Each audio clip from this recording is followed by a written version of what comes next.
Yo soy Larisa, la directora de la carrera, y voy a hacer una intervención muy cortita porque estamos oficialmente en el panel de apertura de la Semana de Graduades. Nos gusta mucho la Semana de Graduades, es la tercera, perdón que les dé la espalda un ratitín más, es la tercera edición de la Semana de Graduades.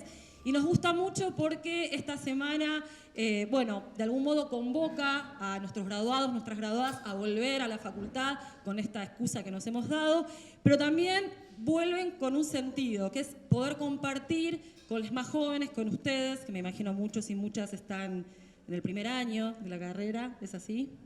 ¿Sí? Los primeros años.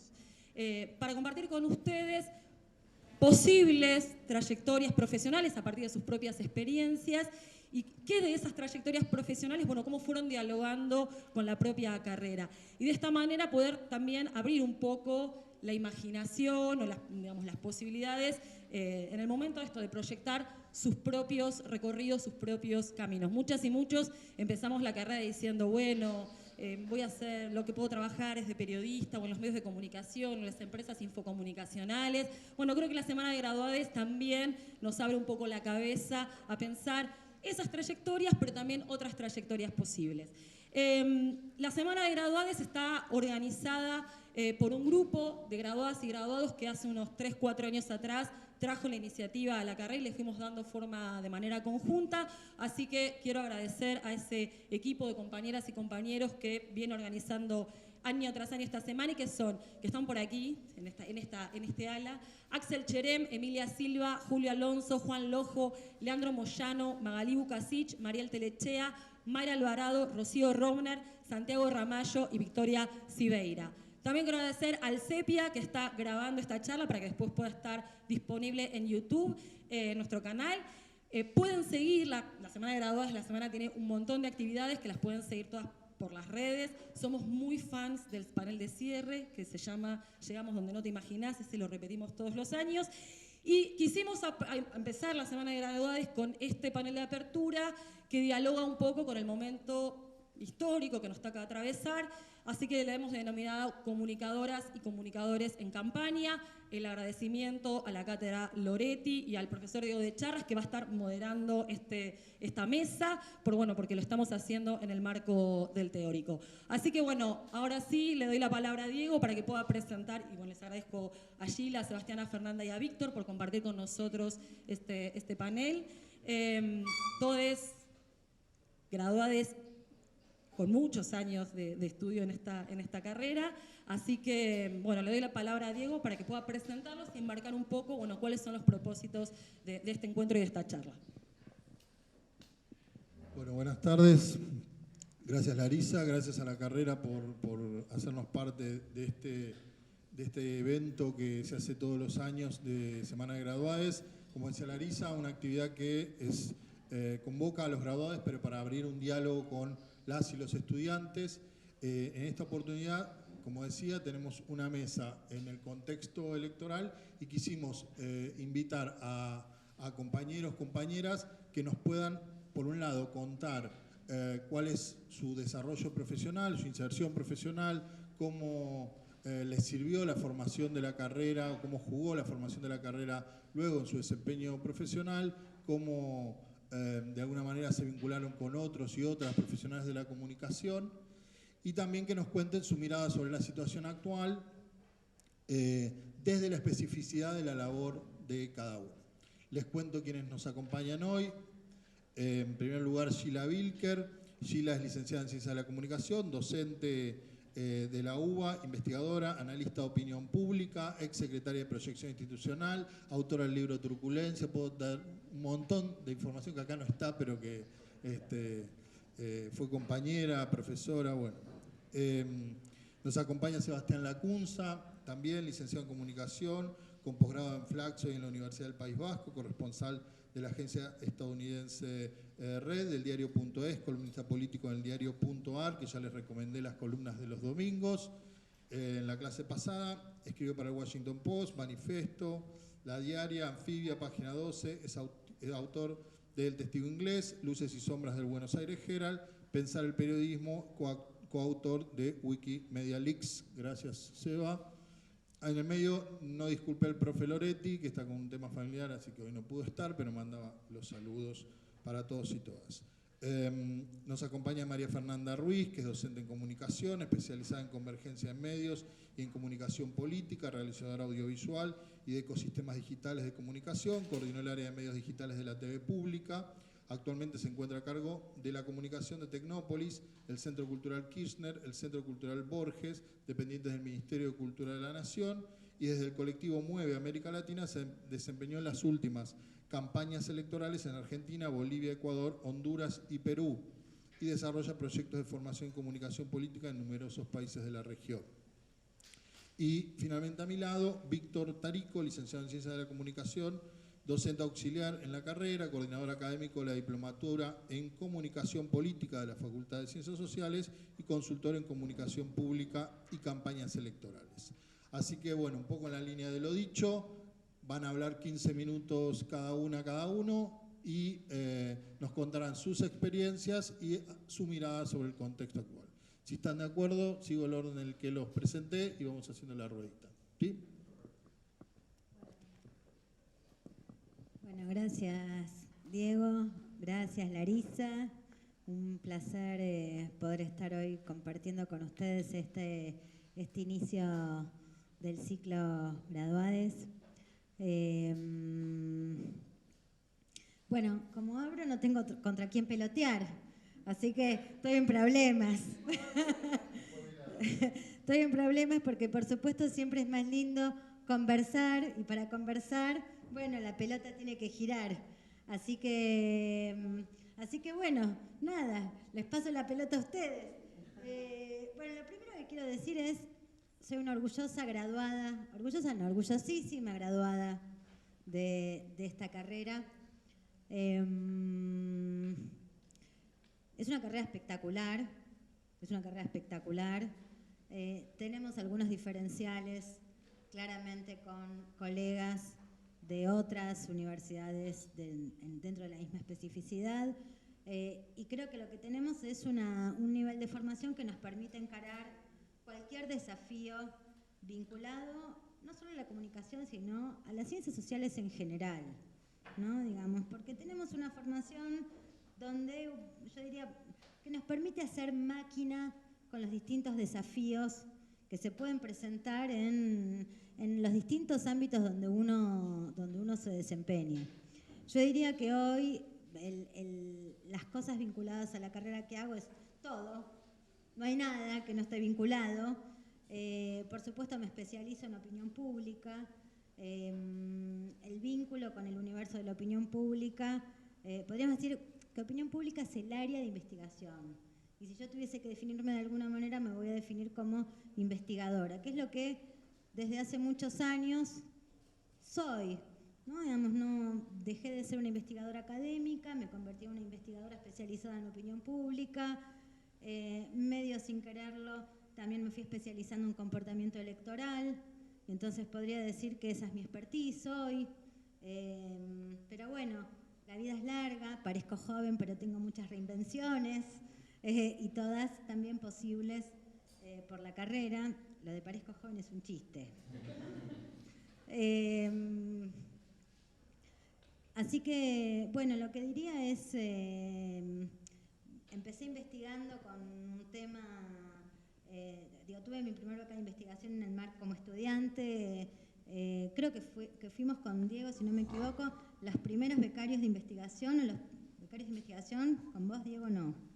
No, pero fuimos premio de tesina. Fuimos premio de tesina juntos y la tesina fue resultado de una investigación como, becaria de investigación de comunicación, creo que con Gerardo Alpern en ese momento, hace muchos años, año 90 y pico, probablemente muchos de ustedes ni siquiera habían nacido. Más que un chiste, es una tragedia. Y empecé investigando temas vinculados a temas vinculados, por supuesto, a la prensa truculenta, a la prensa popular. El crimen me llevó o el contexto, diría, me llevó a investigar temas vinculados a seguridad. Y después Me pasó en un momento determinado que como investigadora entré una vez en una sala Gesell, también hace muchos años, hace unos 20 años, y cuando entré a la sala Gesell, una sala Gesell funcionando, ¿no? Digamos, no la arquitectura, con los investigadores, con los participantes, con... Una sala Gesell es una... Bueno, todos más o menos sabemos lo que es una sala Gesell porque lo vimos en alguna película, lo vemos en las series de policiales, ¿no? Digamos, donde hay un espejo y alguien ve del otro lado y algo sucede del lado de adentro y del lado de adentro. Mirás para afuera y ves un espejo, ¿no? Digamos, es lo que se llama esa cuarta pared, ¿no? Digamos, entonces uno puede estar del lado de adentro, del lado de afuera y ver lo que pasa de un lado o del otro. Y la primera vez que entré a una sala Gesell funcionando, no la arquitectura, dije, ¡oh! Este laboratorio, este es un laboratorio de las ciencias sociales, yo quiero tener uno yo. Y así empezó. Y me construí una sala Gesell. ¿Qué? ¿Encerré gente ahí? No. ¿Qué? Sí, también la solté. Y bueno, y así empezó un poco esta historia de la investigación en comportamiento electoral. Bueno, y eso es lo que hago y después medio sin quererlo, contar un poco de qué iban esas investigaciones me llevó también a tener como un rol más activo en contar un poco qué es lo que pasa en materia de opinión pública. No es fácil, trato de mantener un lugar lo más científico posible, lo más objetivo posible, lo más descarnado posible, y eso constituye un desafío fenomenal, pero fenomenal. Es una decisión de posicionamiento pensada, decidida, elegida, ¿no? Ser investigador no es fácil. Ser investigador hay que ser hiper metódico y satánico y cuidadoso, satánico con los procesos y cuidadoso con la excelencia y maniático y empedernido. Y es mucho más fácil ser todo eso si a uno le gusta lo que hace. Por eso es importante, y esto por ahí es la recomendación, que hagan lo que les guste, lo que les guste, ¿no? Digamos, porque es el único modo de ponerlo todo.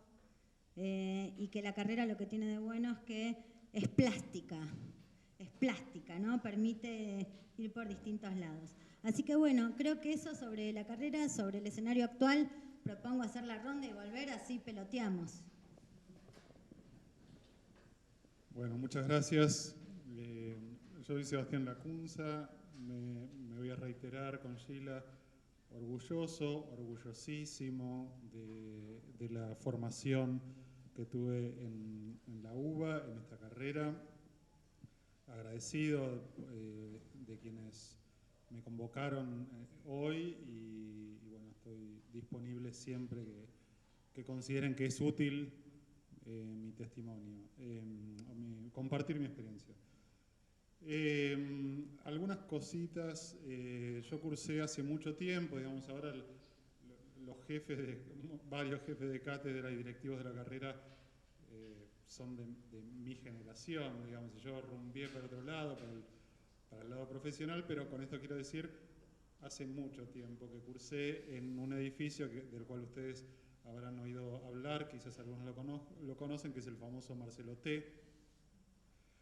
Y hago hincapié en esto porque las condiciones edilicias eran muy distintas a las que ustedes tienen en este momento, y en un punto eran condicionantes, era un poco agobiante en un punto, no era un edificio preparado para una carrera que además en ese momento estaba creciendo. Estamos hablando del menemismo, se había multiplicado la matrícula de anotados, sobre todo en la carrera de comunicación por aquellos años, y desbordó en muchos aspectos, así que ustedes están, no sé, habría que analizarlo, es difícil decirlo en un ámbito educativo, científico, pero probablemente en una de las mejores o la mejor carrera en América Latina para estudiar esta carrera, pero aparte tiene una ventaja sobre mi generación que es esa, digamos, más recursos edilicios, no sé cómo andarán exactamente los sueldos, en aquel momento estaban mal, no era la UBA una prioridad para el gobierno de Menem. Así que en ese punto yo les digo alguna ventajita para ustedes. Cambió un mundo de aquel entonces hasta ahora, cambiaron los medios, cambiaron los soportes, las rutinas. Yo hablo con este tono y con esta retórica sobre la experiencia de la carrera. En aquel entonces, cuando era un estudiante de la edad de ustedes, quizás habría hablado en otros términos. Yo pasé por una crisis porque la carrera me pareció muy teórica, porque había cosas densas vinculadas a la rutina de la cursada, etcétera, etcétera. ¿Y qué pasaba? Había otras carreras, o bien de universidades privadas o de terciarios, que tenían algún vínculo con el mundo laboral más directo, digamos, había un atajo. Entonces era un poco agobiante, comunicación 1, 2 y 3, etcétera, etcétera. Apellidos que les puedo nombrar, pero que eran... yo los tengo en mi memoria, creo que algunos ya no están, y bueno, era arduo, ¿no? Había algunas materias áridas, y entonces la carga de estudio y la no cercanía al ámbito laboral era algo que a uno lo increpaba, decir, bueno, ¿es el camino? ¿Es lo correcto? Miren, les voy a resumir un poco. Durante toda la cursada de la carrera prácticamente yo trabajé en call centers, de los más varios. Atendí desde 90 llamadas por día hasta 500 llamadas por día. Bueno, conseguí ese trabajo por un profesor de procesamiento de datos que un día, pleno menemismo, imaginen, dice, él trabajaba en Telefónica, que se había privatizado, dice, ¿quieren trabajar?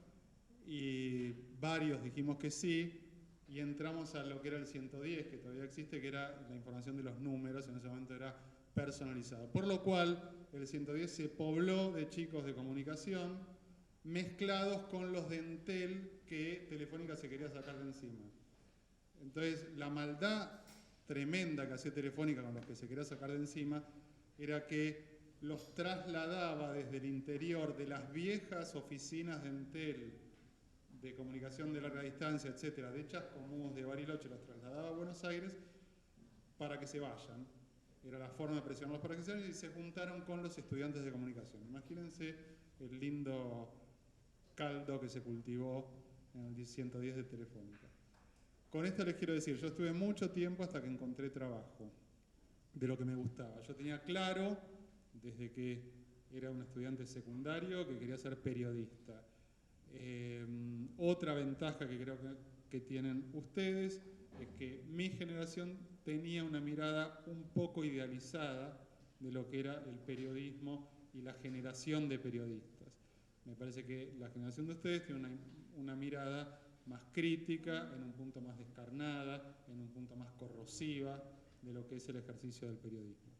Ahora, durante la carrera, mis aproximaciones al periodismo fueron escribir notas o muy mal pagas o no pagas, donde fuera, en una revista de turismo, en donde fuera. Entonces era un poco frustrante. Yo me recibí, hice un posgrado en Argentina en Flax, cursé un doctorado que terminó siendo un posgrado en España, y no tenía una experiencia laboral densa. Volví y entré a ámbito financiero, que en ese momento era exactamente lo opuesto de lo que yo pensaba, digamos, era ideológicamente, era un diario menemista, tenía un eslabón de unión con la carrera, que denunciaba al monopolio Clarín, el diario, un diario de derecha, liberal, etcétera, etcétera, que denunciaba a lo que ellos definían como el monopolio Clarín. Y como la carrera tenía una mirada crítica del mercado de la comunicación, esa fue una vía de entrada. yo pongo un punto acá, después tuve un desarrollo profesional también muy denso, después, si quieren, abrevamos más en cómo fue mi mirada y cómo es mi mirada. A mí me tocó durante un tiempo largo, y aún hoy me toca, tomar periodistas, ¿sí? Entonces yo sé lo que es, sé por las condiciones estructurales buenas y no tan buenas que puede tener un egresado de la carrera de comunicación. Así que tengo una mirada sobre eso. Pero que la carrera, cuando te pone en una redacción, o cuando vos te pones en una redacción, o cuando te habilitás como sea el lugar en una redacción, en mi caso yo ya era bastante más grande que la mayoría de ustedes, y fue una decisión personal de aceptar un sueldo mucho más bajo del que yo en ese momento podría haber aceptado en otro ámbito. Pero yo quería ser periodista. Entonces yo quería ser periodista además en un diario importante.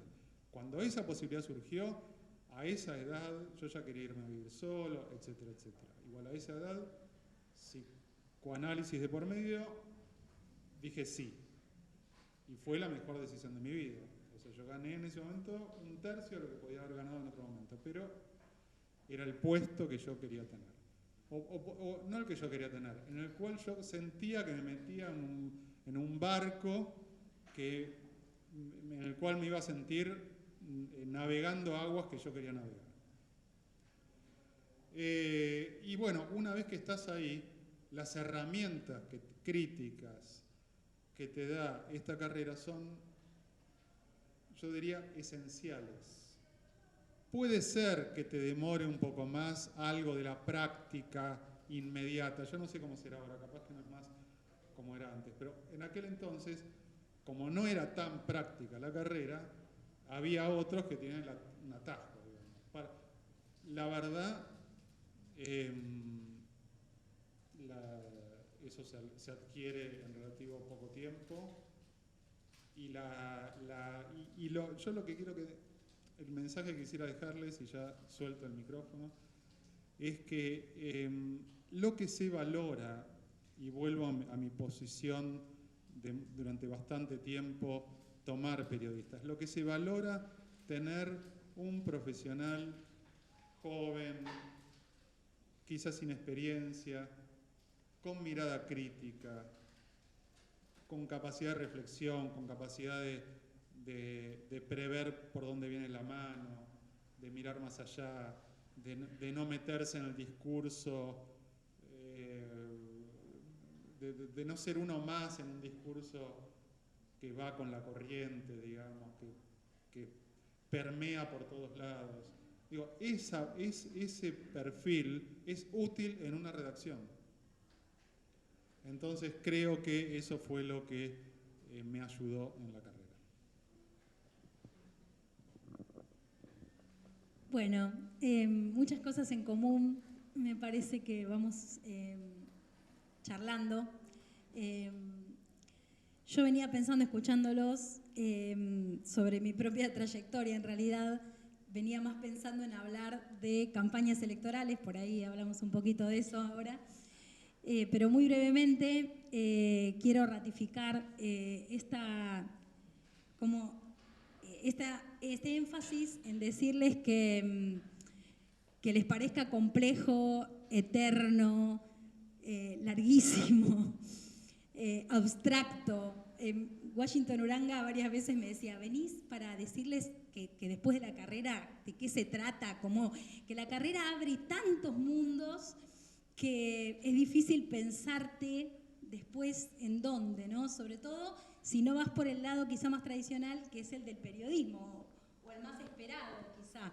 Estudias comunicación para ser periodista, ¿no? Muchas veces te plantean eso. Bueno, yo fui por otro lado, yo me dediqué a la convergencia digital, a la comunicación digital. Cuando salí de la facultad, por una varita mágica que te toca pocas veces en la vida, en Canal Encuentro. En 2007 arranca Canal Encuentro, un día lo veo en la tele, la fuerza del deseo dicen también, Y a los 20 días estaba trabajando en Canal Encuentro, que fue un canal que ya nació como un canal de convergencia, un canal pensado también en Internet, ¿no? Y bueno, después de unos años ahí, con todos los cambios políticos que significó el 2008, la crisis del gobierno de Cristina en 2008 con la patronal agropecuaria y todo esto, pasé a trabajar en la televisión pública, que tiene una enorme complejidad. Bueno, es como un señor de 75 años que nunca se psicoanalizó, ¿no? Tecnológicamente, un señor, sobre todo un señor, Víctor sabe porque trabajamos juntos en la televisión pública, pero sí en una gestión que ya había, cuando yo entro ahí en 2010, acuérdense el bicentenario, bueno, muchos eran muy chiquitos, la gesta político-comunicacional de los medios públicos en la Argentina del kirchnerismo también había equipado tecnológicamente a los canales, y realmente era algo de vanguardia, como canal de televisión, la televisión pública, los canales educativos, tenían una infraestructura tecnológica que venían a verla de varios países del mundo, y ahí empezó todo un proceso que nosotros de comunicación no nos encargamos de los fierros esos, sí hay que entenderlos porque son circuitos de infraestructura física sobre los cuales ocurre la comunicación, pero fue el momento en el cual los mensajes de las redes sociales pasaron a formar parte de la pantalla de televisión. Bueno, y ahora ya se dio vuelta todo tanto que la televisión forma parte de las territorialidades digitales, ¿no? Muchos de ustedes seguramente no tienen aparato de televisión en la casa, ¿no? Mi hija se fue a vivir sola y no tenía televisión. A mí me parecía rarísimo, pero bueno. Así que mi profesión, y felizmente acompañada de muchas generaciones de egresados de la carrera y de estudiantes de la carrera, en todo este devenir que les cuento de los medios públicos. Bueno, tengo varios compañeros que son profesores acá en la facultad de la televisión pública. Ocurrió algo azaroso quizá, y por ahí es algo que le debo al macrismo, no sé, que resulta que cuando el Macri gana las elecciones en 2015, nosotros estábamos en la televisión pública. Yo soy militante política, desde los 14 años, tengo 54, o sea, hace 40 años que me psicoanalizo y 40 años que soy militante política de derechos humanos y militante política de las organizaciones políticas.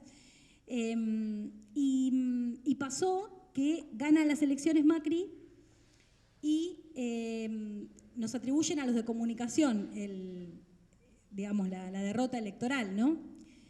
Y en ese momento se acuerdan que empezó a conocerse lo de Cambridge Analytica, que lo estarán estudiando y viendo. Bueno, entonces, durante todo el macrismo me puse a estudiar ese proceso y la participación de las tecnologías, de los algoritmos particularmente, en lo que fue el Brexit, la elección de Trump, la elección de Bolsonaro, y después supimos que también la elección de Macri, ¿no? Que Cambridge Analytica hizo una campaña anti-kirchnerista en 2015.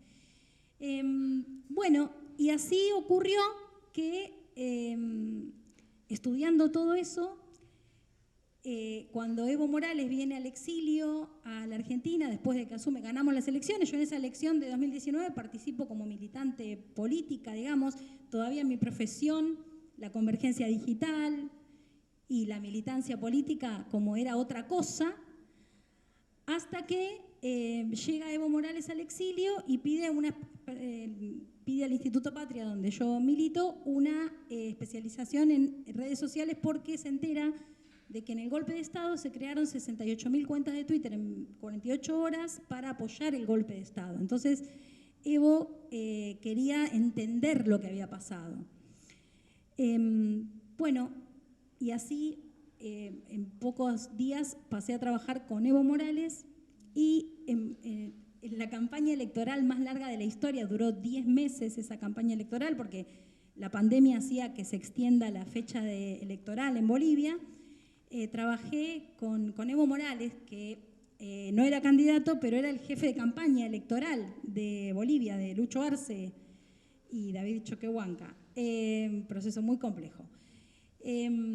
Pero bueno, desde ese lugar se me juntaron las dos partes de mi vida, que por supuesto toda comunicación es política, ustedes ya estudiaron la dimensión ideológica del discurso, todas estas cosas, pero mi vida profesional no estaba relacionada con mi militancia política. Y ahí con Evo Morales al lado, así sentado al lado, una cosa muy rara, por momentos haciendo bromas como si fuera un amigo cualquiera y por momentos te das cuenta que estás al lado de un prócer y tratando de ser una esponja y de entender que la vida te puso ahí y aprender todo lo posible. Paso a coordinar, a dirigir la campaña electoral desde el nodo Buenos Aires que conducía Evo, había otro nodo en Bolivia, acuérdense, golpe de Estado, o sea, todo muy complejo, prendían fuego las radios comunitarias, una persecución política atroz, bueno, y otro núcleo estaba en Brasil. Éramos tres núcleos de trabajo permanentemente a distancia trabajando, ¿no? En una campaña con mucha gente exiliada, había más de 100 exiliados políticos acá con Evo. Bueno, y a partir de ahí, de esa experiencia, ganamos las elecciones y Evo un día lo escucho que dice que cuando vuelva va a entrar en una caravana de la victoria y va a recorrer 1000 kilómetros por adentro de Bolivia.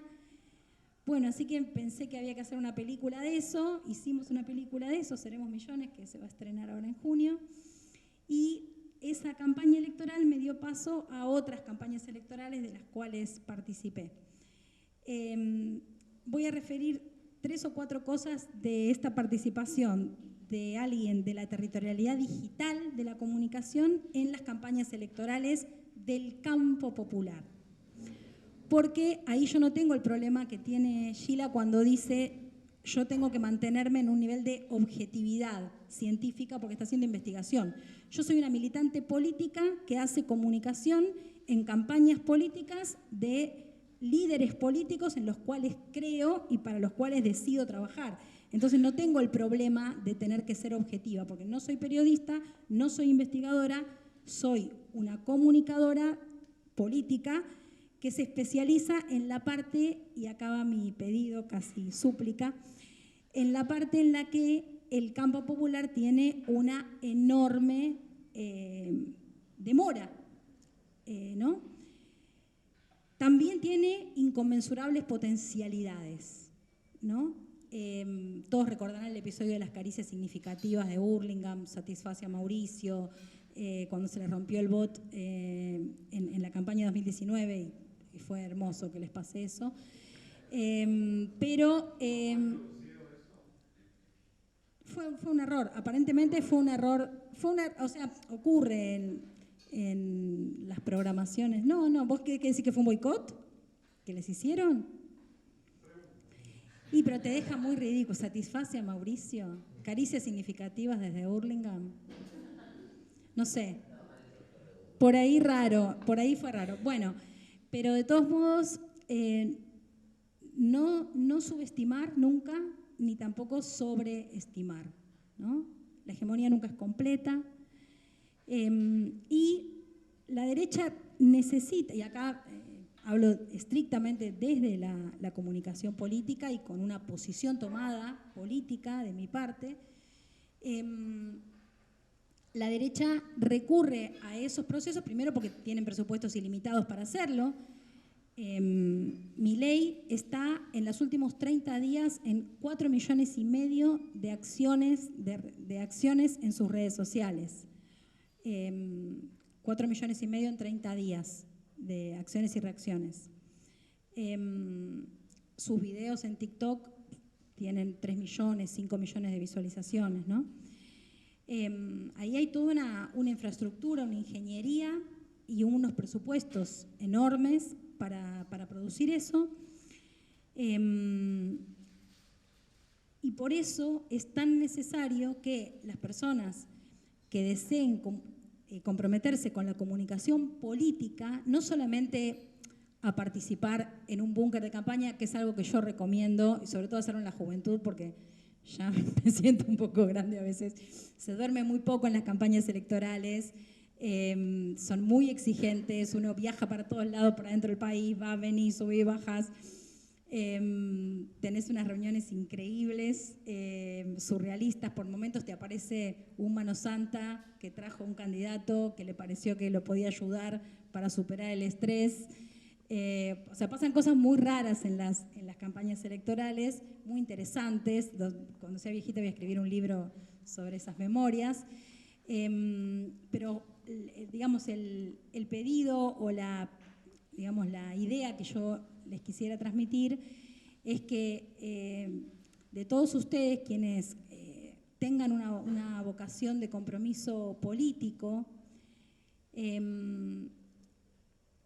no piensen que solamente trabajando en una campaña electoral de un modo así concreto dentro de un búnker de campaña pueden hacer un aporte, porque en realidad diría que en este momento está en juego la democracia en la Argentina, está en juego la democracia en América Latina, y la comunicación popular y la comunicación militante y los profesionales de la comunicación comprometidos con unas ideas son imprescindibles en este momento, son imprescindibles.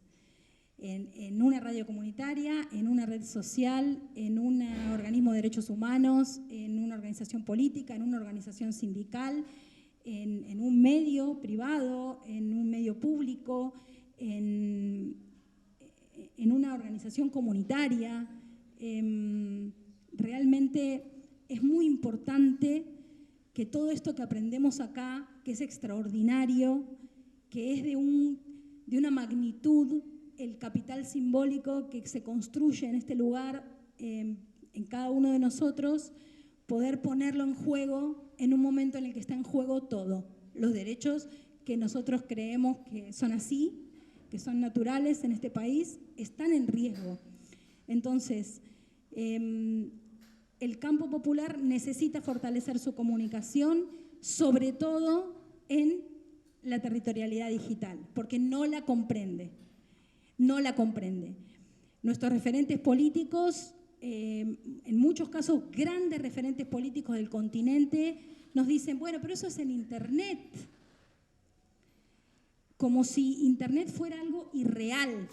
Personas lúcidas, extraordinarias, que entregan su vida por un compromiso político, no comprenden la dimensión de la producción subjetiva, de la intersubjetividad, de las transformaciones, de lo que Bifo Berardi llama mutación antropológica que estamos viviendo. Entonces, son ustedes como jóvenes, comunicadores, profesionales, acá se están formando para defender la democracia, llamados a participar políticamente de una campaña electoral, movilizar las emociones, las subjetividades, movilizar las convicciones y realmente hacerlo desde el compromiso que tenemos cuando la educación pública de este país, que ahora Milei pretende privatizar la educación pública, honrar esa educación pública defendiendo los valores de la democracia en este momento es algo muy importante y cada una de ustedes y cada uno de ustedes tiene herramientas para hacerlo. Ojalá se dediquen a la comunicación política y encuentren su lugar para hacerlo porque es algo extraordinario, porque es algo que ganes o pierdas te hace sentir que estás ayudando, contribuyendo a causas muy grandes, a causas que vienen del fondo de la historia y que nosotros tenemos que honrar a nuestros 30.000 desaparecidos, a las luchas populares de todo un continente. Todo eso no es un verso, una narración. Todo eso es verdad. Y acá, en esta facultad y en esta carrera, lo aprendimos. Entonces, los invito a eso. La campaña es ya. No sabemos todavía, en el caso de los militantes del Frente de Todos, a qué candidato o candidata le vamos a militar esa campaña, pero sí sabemos que hay mucho en riesgo y que es importantísimo comprometernos con una comunicación política que defienda todo lo que hay que defender. Así que, por último, decir que a lo largo de todos estos años trabajando en comunicación, esta facultad y esta formación es una galera de la que nunca uno deja de sacar conejos, comprendiendo y volviendo a pensar conceptualizaciones y procesos y aprendizajes cuando los estás poniendo en juego en la vida laboral, en la vida profesional, en la vida política. Así que una alegría estar acá y muchas gracias por invitarme a participar de esto, porque es una forma de agradecer a la facultad lo que somos, porque la verdad es que lo aprendido forma parte de lo que uno es, no de lo que uno tiene. Por eso es la educación pública. Así que bueno, eso. Gracias. Bien.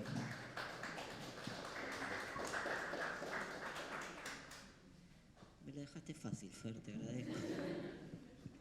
Voy a tomarme de lo último que dijo Fer, que es esto de esta idea de la galera y del conejo, porque es algo que venía pensando, que tiene que ver con la magia y la comunicación. Hay un vínculo muy claro entre la magia y la comunicación, y a veces nosotros en la carrera no lo podemos pensar porque, por suerte, tenemos un vínculo muy estrecho con lo que es el conocimiento crítico. Entonces, uno podría decir, bueno, ¿qué es esto de la magia y del esoterismo? Y como yo tampoco lo sé bien, le pregunté hoy a mi amigo Daniel Mundo, aquí presente, profesor de la casa, le dije, Dani, ¿qué es la magia? Y Dani me dijo, fue excelente su respuesta, fue, yo sé mucho de la magia, pero ahora no te puedo decir. Pero hay que leer a Giordano Bruno. Entonces yo me fui a leer a Giordano Bruno. Entonces, voy a leerle un pequeño fragmento de Giordano Bruno sobre la magia, que dice esto, para que se den cuenta cuánto es el vínculo entre la comunicación y la magia. Dice, si se pretende emplear pues el término de mago, hay que adoptarlo solo luego de haber establecido estas distinciones. Luego de haberlo caracterizado, o entonces, si se lo emplea de una manera absoluta, es necesario cuidarse de seguir las enseñanzas de los lógicos, en particular de Aristóteles en el libro quinto de los Tópicos, dándole su significado más rico y más elevado. Tal como se lo emplea entre los filósofos, esa palabra mago designa un hombre que alía el saber al poder de obrar. Entonces, a mí me parece que es claro que la comunicación es magia, porque es claro que sí, que junta la posibilidad de accionar, la posibilidad de obrar, la posibilidad de transformar con un conocimiento. Y esos conocimientos son los que claramente todos ustedes y todos nosotros adquirimos en esta facultad y que no son los conocimientos prácticos, no son los conocimientos del hacer, sino que son los conocimientos críticos, los conocimientos teóricos, esos conocimientos conceptuales los que nos permiten hacer magia. ¿Sí? Los que nos permiten obrar no son los conocimientos que nos dicen cómo hacer, sino los que nos dicen qué preguntar. Entonces la magia o la comunicación tiene que ver con esa posibilidad, esa capacidad que cada uno, como un alquimista, porque también acá se habló de ser plástico, ¿no? De que hay una plasticidad, ¿no? Y la alquimia tiene que ver con esa capacidad, posibilidad o imposibilidad de transformar la materia, es capaz de poner en vinculación de una manera, por supuesto, creativa, pero también rigurosa, como dijo Gila, los conocimientos adquiridos con la necesidad de accionar. La comunicación es fundamentalmente, más la comunicación política, es esa posibilidad, la posibilidad, como ya dije, de ejercer ese conocimiento esotérico, ¿no? Que se adquiere en esta casa de estudios, que es un conocimiento alrededor de una materia que se denomina comunicación, que nadie sabe bien cómo definir, o que se define desde muchos puntos de vista, y que finalmente trabaja sobre algo que también es, en un punto de de difícil maleabilidad como es el tema del sentido, ¿no? Bueno, ¿cómo se produce el sentido? Bueno, hay escuelas dedicadas a no poder contestar nunca jamás esa pregunta, ¿no? Bueno, nosotros desde la comunicación política intentamos producir sentido o pugnar, mejor dicho, por la fijación de un sentido, por decir esto es así, ¿no? Nosotros cuando hacemos comunicación política decimos, no sé, a mí me está tocando trabajar ahora en un distrito, ¿no? Y entonces nosotros vamos y decimos, este distrito está abandonado.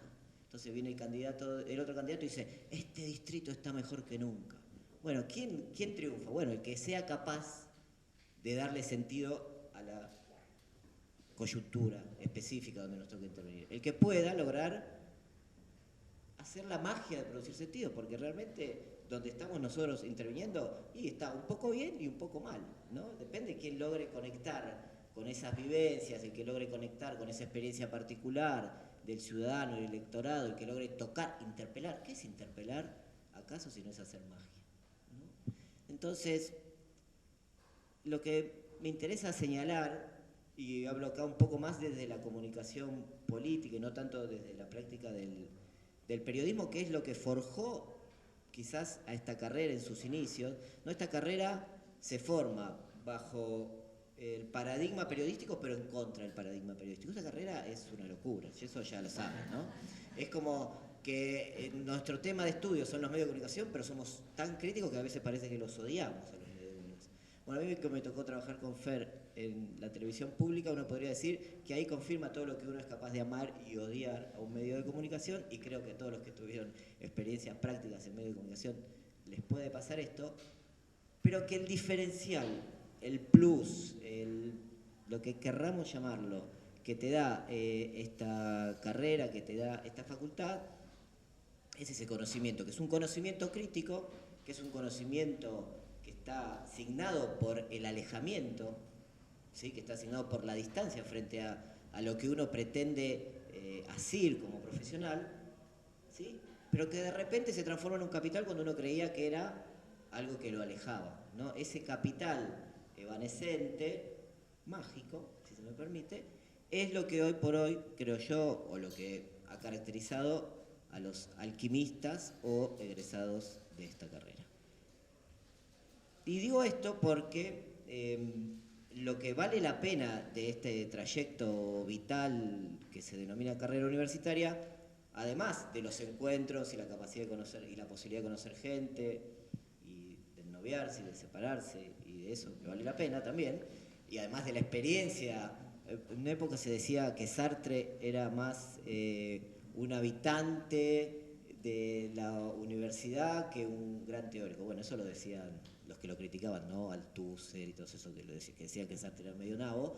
Bueno, decían, bueno, él vive más la vida universitaria que la teoría. Bueno, la vida universitaria es una gran cuestión del trayecto universitario y es muy recomendable, pero esa serie de conocimientos que son comunicación 1, comunicación 2, comunicación 3, bueno, hay que tomarlo como también como toda esa formación que uno no sabe para qué, y es realmente que uno no sabe para qué, porque uno llega a comunicación 3 y dice, ah, era para esto, ¿no? Pero hasta que no llegas a comunicación 3, no entendés por qué comunicación 1, por qué comunicación 2, por qué lees Frankfurt, por qué lees a la escuela de Frankfurt. ¿Qué pasó que a alguien se le ocurrió que había que leer a la escuela de Frankfurt? Y después hay que cursar con Sheila, ¿no? Y Sheila te viene a hablar de la técnica, o con Dani, y te hablan de la técnica, y vos decís, pero que la técnica no era la compu, no. Entonces te das cuenta que detrás de la técnica hay un gran pensamiento sobre la máquina, ¿no? Bueno, entonces todos esos conocimientos luego son parte, voy a usar una metáfora que no está buena, pero que como se me acabaron las metáforas sobre la magia, voy a usar una de la economía, el capital, ¿no? El capital que uno adquiere y que luego necesariamente, y acá sí hay una parte que es singular, uno tiene que poner en juego, ¿no? La singularidad de cada uno está en ser capaz de poner en juego ese capital que uno, si no se pasó el trayecto universitario en la vida universitaria, sino que también leyendo de vez en cuando, y lo digo yo que viví más lo otro que lo segundo, vale la pena o es necesario poner en juego. Particularmente la comunicación política es súper esotérica, la comunicación política, porque se trata de hacer todo el tiempo, de correr todo el tiempo riesgos por producir sentidos con palabras, con acciones, en el mundo real o en el mundo virtual. En el mundo real, que también es el mundo virtual, porque realmente uno podría decir dónde está hoy la separación entre lo virtual y lo real. Digo, cuando uno ve una publicidad en Instagram y se va al local de la esquina a comprar eso que ve en Instagram, bueno, ¿cuál es la diferencia entre lo virtual y lo real? Uno podría decir que son fronteras difusas, pero necesariamente ese juego de alquimia requiere que el conocimiento sea parte de lo que uno pone en juego. No es que el conocimiento se olvida o el conocimiento debe ser dejado de lado, sino que el conocimiento debe estar todo el tiempo al servicio de la producción o de la investigación, como bien lo acaba de señalar Sheila, o como bien le pasa seguramente a Sebastián en la producción de periodística, siempre está, siempre debe ser retomado, siempre debe ser también refrescado o también engrandecido. Digo, no es que uno termina la licenciatura y se acabó el estudio, ¿no? Eso ya lo sabemos. No solo por que hoy por hoy el mercado laboral exige cada vez más capacitación, sino porque la posibilidad de no ser un energúmeno o energúmena está en seguir formándose siempre, ¿no? Porque cuando uno solo está como un mal alquimista abocado a la reproducción de su fuerza laboral, seguramente se transforme en un energúmeno. ¿Tenía 3 minutos? Puedo ser sintético.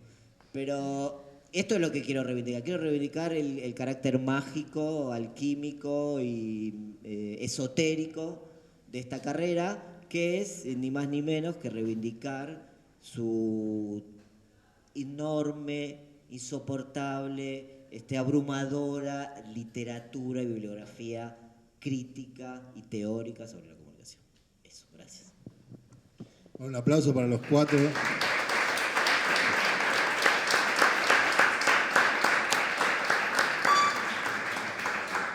Bueno, les agradecemos mucho las palabras. Algunas cositas salieron.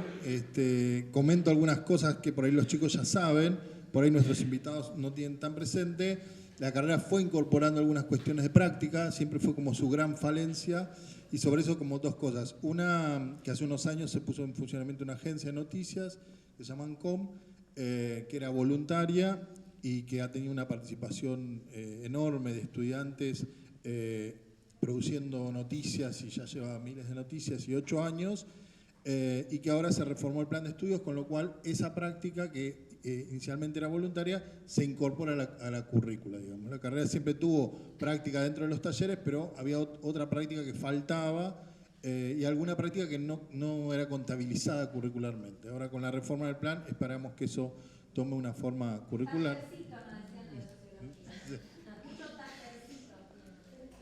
Y después otra cosa que creo que salió un poco en las intervenciones, que me parece que es muy interesante, es que buena parte de nuestros graduados y graduadas encuentran cosas en algún baúl de los recuerdos al momento de ponerla en juego en el laburo profesional, ¿no? Que cosas que muchas veces ni siquiera sabían o recordaban que tenían y que estaban ahí, y que alguna vez aparte seguramente habían puteado por haber tenido que estudiar y darle muchas vueltas a cuestiones que en el momento en que uno las estudia muchas veces no termina de tener claro para qué, ¿no? Pero quiero volver a lo otro, salieron algunas cosas, estamos en un momento particular. Fer decía, no tenemos candidato en el Frente de Todos, pero nosotros, salvo uno de los principales fuerzas que tiene definido su candidato, en la otra tampoco están definidas, pero a su vez tenemos una elección que podría ser en 3/3, es lo que se viene diciendo, con una fuerza política disruptiva. Entonces, bueno, también pedirles una opinión. Participaron en muchas campañas, en muchos contextos políticos y electorales, y bueno, que nos cuenten, si es posible, qué novedades o qué desafíos o qué problemas se encuentran en este momento, ¿no? En este momento con tantas indefiniciones, pero al mismo tiempo con actores muy fuertes, de mucho peso, pero con una elección que se ve venir difícil de predecir. Y bueno, de algún modo les leemos, les vemos en redes sociales, en los medios, en la tele, opinando sobre esto, y bueno, preguntarles un poquito si nos podían compartir alguna de estas problemáticas, diferencias entre esta situación y otras, ¿no?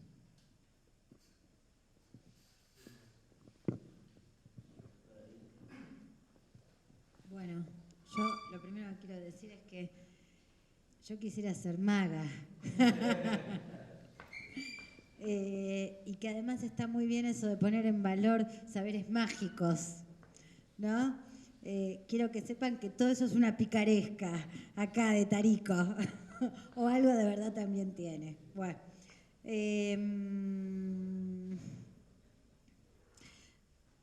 sí, está difícil la cosa para ver hacia dónde va. Está difícil porque, a ver, varias cosas. Primero, hay algo que puede linkear con la experiencia de la vida universitaria, que es que a veces no entendemos los textos que no nos gustan. En realidad no es que no los entendemos, sino que no nos gustan, ¿no? Digamos, eso nos suele pasar muchas veces y no nos damos cuenta. Decimos, no lo entiendo. No te gusta, que es otra cosa. Bueno, con la escena muchas veces de lo que está pasando también pasa algo por el estilo. Hay algunos elementos del contexto que podrían servir como, yo diría como, no quiero usar la palabra mojón, porque pienso en South Park, pero que nos pueden servir como anclas, ¿no? Como pequeños anclas como para orientarse, pero es cierto que, bueno, que es un escenario raro por lo singular, donde lo que vamos viendo son cambios hacia un lugar desconocido. Lo desconocido tiene que ver con la ruptura de esos dos grandes espacios políticos que venían ordenando la escena. Entonces, la aparición de este nuevo actor, este nuevo tercio, y digo tercio en sentido conceptual, ¿no? 3 tercios no es que son necesariamente 33, 33, 33, sino tres espacios, tres territorios políticos, ¿no? Digamos, 3 territorios políticos que tienen, no diría una situación de empate, de porcentajes similares, sino todos tienen, o sea, a ver, una escena abierta. ¿Quién puede llegar hoy al balotaje? ¿No? Digamos, ante esa pregunta, bueno, están en calidad de iguales. Y eso sí, efectivamente, es una especie de tres tristes tigres, ¿no?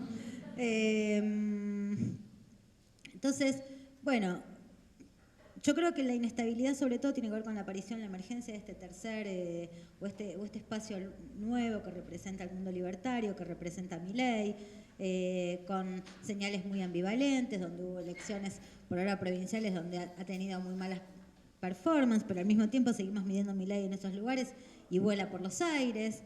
¿Y qué significa vuela por los aires? Si en principio vuela por los aires es más de 20 puntos. Entonces es vuela por los aires, pero ¿cómo tuvo menos de 20? Entonces, bueno, tenemos como señales ambivalentes, que van en una dirección, que van en otra, y la pregunta es qué tomamos para leer la escena. Y si es verdad que muchos de los elementos de lo conocido han perdido anclaje, y si es verdad, como decías vos, Fer, que ya no nos interesa defender aquello que parecía una naturaleza para nosotros, que era el mundo de los derechos, por ejemplo, que es algo naturalizado, incuestionado, viste que lo adquirido pierde valor. O sea, tengo esto bueno, a ver qué sigue, ¿no? Entonces bueno, hay más preguntas que certezas, y también hay certezas que no nos gustan, como los textos que no entendemos. Y en esa maraña entre lo que se da entre lo que no nos gusta, lo que no entendemos, lo nuevo que viene, el futuro incierto, y donde también incertidumbre sobre el futuro es, yo diría, un velo para opacar algo del orden de lo que se viene, que es negativo, feo, oscuro, pero que no nos lo podemos revelar a nosotros mismos que es feo. Entonces decimos, sí, no sé. Bueno, en todos nuestros estudios, cuando indagamos esta incertidumbre, lo que vemos es que debajo de esa incertidumbre es todo malo lo que viene. Entonces la incertidumbre aparece como una forma, casi como un aliciente que nos damos. Bueno, no sé, puede ser cualquier cosa. Incertezas. Bueno, eso es un poco la escena que nos domina.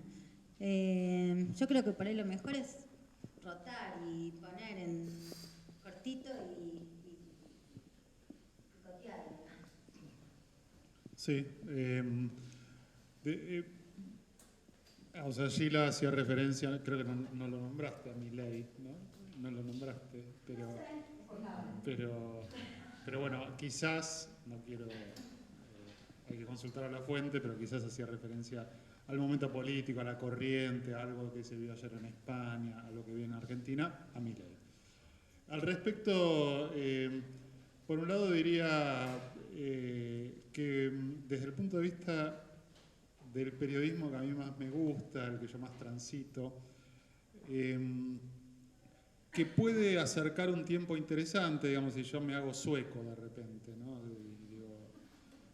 No soy argentino, digo, puede el tiempo Milei o el tiempo Bullrich incluso, puede acercar un tiempo interesante desde el punto de vista periodístico, porque vamos a tener un campo para recorrer por todo lo que eso significa en cuanto a ideas chocantes, agresivas, mundos de corrupciones, que de alguna manera, digo, es riesgoso porque nos puede acercar de nuevo, nos puede acercar a lo que se vivía en Argentina. Por eso les decía algo que creo que ustedes tienen una ventaja con respecto a mi generación, que es que ustedes no tienen, creo, idealizado el ejercicio profesional y la labor periodística, y mi generación sí la tenía. ¿Y por qué eso? En parte, por muchos motivos, pero uno de los cuales era que Menem era presidente. Entonces ahí había un campo que ahora, y además Menem, que era un tipo intuitivo, que era un tipo con territorio, con recorrido, con partido, peronista, etcétera, etcétera. O sea, mucho más interesante, sí, que Milei. Bueno, pero permitía una serie de confraternidad periodística que para mí era nefasta, terminó después demostrándose nefasta, que tengo miedo de que vuelva, porque la verdad que criticar a Milei va a ser fácil. Entonces muchos periodistas que hoy en día nos miramos de costado, nos desconfiamos, nos acusamos, nos despreciamos, quizás vamos a estar transitando el mismo camino, en nombre del periodismo crítico. Ojo, ¿no? El periodismo crítico, el periodismo profesional, el periodismo objetivo, el periodismo independiente, son palabras que se las traen, ¿no? Pero yo te quiero hacer una pregunta, ¿no? A todos, ¿no? Pero, porque, viste, y al Mago también, por ejemplo, bueno, a Fer, que tiene una mirada muy anclada en la militancia política. ¿Cuánto incide el entretenimiento en la cosa política? Porque, digo, nosotros en los relevamientos lo que vemos es, hay muchas figuras que crecen porque son entretenidas, porque generan conversación, porque hoy controversia también es conversación y la conversación es entretenimiento, y entonces hay sobre las controversias y sobre los eslóganes disparatados, o también hay algo de la erótica del candidato, ¿no? Digamos, que me parece que hay algo de eso en los nuevos espacios. Para sumarme a esto, que me gustaría que los cinco contestaran, como nosotros consumidores, sujetos consumidores de esta sociedad que consumimos las comunicaciones, ¿nos aburrió la argumentación? Cuando ustedes comunican algo, ¿nos aburre su argumentación? ¿Qué tenemos que hacer nosotros como futuros comunicadores con esa argumentación nueva? Porque Fernanda hace la mención como que los políticos no tienen esta capacidad nueva o esta transformación de la convergencia con la tecnología, etcétera, y esto va de la mano de esto, no es entretenido. ¿Por qué nos parece un payaso entretenido cuando no tiene capacidad argumentativa y en esta facultad ¿Cómo hacemos? Mira, contesto y paso. Si alguien entendió la política como entretenimiento y como seducción y como una narrativa no meramente argumental. Y perdón por el viejazo de nuevo, pero fue Carlos Menem. Ahora, es distinto, tiene muchos elementos distintos de Milei que me parece que hay que tener en cuenta, y el fenómeno, además hay toda una cuestión, como todos los momentos políticos no son solamente nacionales. Ahora, ante eso yo digo, porque también una de las consignas de la mesa era qué debe hacer, cuál es la tarea. Obviamente que la tarea periodística es variada, digamos, cualquiera puede ser periodista, porque sí, porque lo establece la legislación argentina, lo cual no significa que cualquier cosa que se haga sea periodismo. Ahora, lo que interpreto, lo que sé, lo que vivo, lo que me nace. Para mí la función periodística, y especialmente en periodos de campaña electoral, es de construir, una palabra que también habría que explicar, pero digamos, desarmar las narrativas. Entonces, nos aburrió la argumentación, o se aburrió la sociedad de la argumentación, o hay una crisis de argumentación. Bueno, me parece que nosotros tenemos que ir a contracorriente, a ir a buscar las endijas, a buscar la forma de entrar por el costado, a ver, y esto claramente no solamente referido a el discurso de ultraderecha que venga. Para mí, los periodos de campaña electoral en los que los políticos de alguna manera se abren, tratan de controlarlo de mil maneras, por pauta, de mil maneras, con el medio propio, pero se exponen un poco más a la pregunta.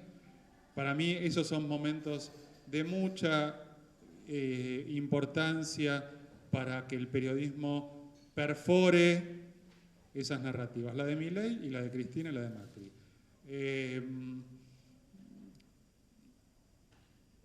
Con entrevistas, con críticas, con coberturas, desarmarles la agenda. Si vos me venís a ofrecer la agenda, y en este punto mi posición es ante cualquiera, incluso y especialmente, y esto lo trato de implementarlo siempre, con el que más estoy de acuerdo. Aún con el que más estoy de acuerdo, ¿sí? Para mí la tarea del periodismo es desarmarle la agenda. Y la campaña electoral de alguna manera, para eso hay que ser crítico, hay que estar muy informado, no hay que ser un salame, no hay que ir rendido, no hay que admirar demasiado a nadie. Pues si alguien va con mucha admiración, bueno, se rindió, tira centros. Yo no sé si a mí no me aburre la argumentación, me aburren los centros.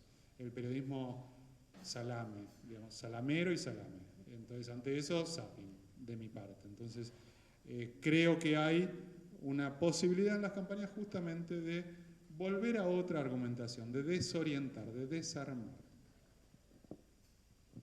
Bueno, con algunos procesos no tenés trabajo en desarmar agenda porque cuesta mucho construir agenda, ¿no? La agenda monopolizada por medios hegemónicos es como lo que instala agenda política, agenda mediática.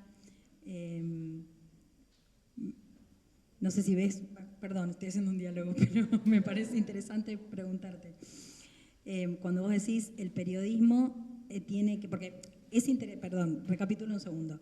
Es interesante que estamos hablando desde puntos de vista muy distintos, los cuatro, o por lo menos nosotros dos, quizá más desde la comunicación política, y desde la investigación y desde el periodismo. Eso es interesante. Muy bien, felicitaciones a los que armaron la mesa, porque estamos hablando desde puntos de vista muy distintos. Ahora, yo te pregunto, como periodista, cuando decís desarmarle la agenda, ¿es lo mismo desarmarle la agenda a los dueños de la agenda que desarmarle la agenda al que no puede instalar un tema en agenda?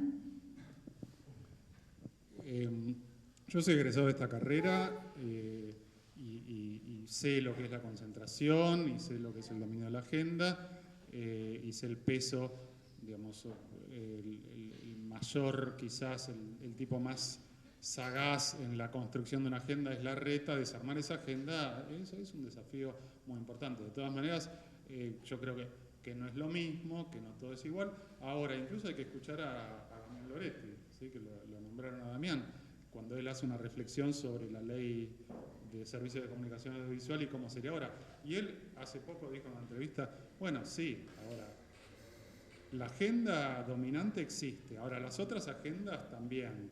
Yo no creo que el cristinismo hoy en día tenga una agenda insignificante y una capacidad de difusión insignificante, marginal. Tampoco Miriam Bregman, digamos. Ante Miriam Bregman, ante Solana, ahora ante Cristina, ante Alberto, ante Macri, Larreta, Milei, me parece que la actitud periodística debe ser la misma.